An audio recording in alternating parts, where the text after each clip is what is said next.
Predstav si toto. Logo Supercellu. Glitchujú si za Star Park a rýchle creepy zábery brawlerov.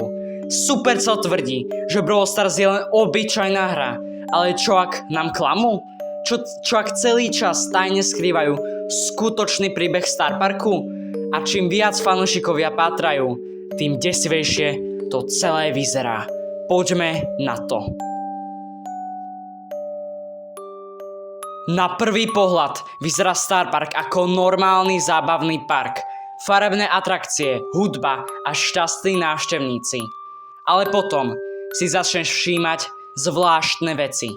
Zamrznuté postavy, glitche a texty a creepy tváre. Divné experimenty, mutácie a ľudí, ktorí akoby boli uväznení. Vitajte v Star Parku. Potom Supercell spustil VKBRL stream.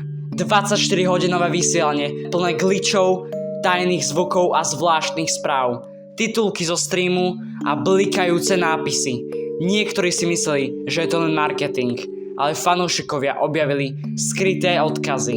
Správy o kontrole mysle a o tom, že Star Park sleduje každého. A teraz tá najdesivejšia časť. Čo ak brawlery neboli vždy takíto?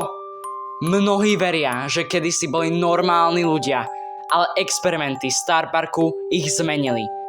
Crow je mutácia, Spike je experiment a ostatní?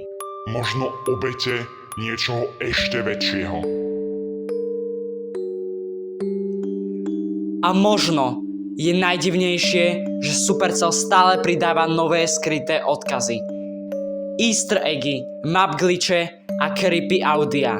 V update videách, v mapách a dokonca aj vo voice lines. Ako by chceli niečo naznačiť, aby sme vedeli všetci pravdu. Ale nie úplne. Pretože pravý príbeh Brawl Stars je oveľa temnejší, Než si myslím.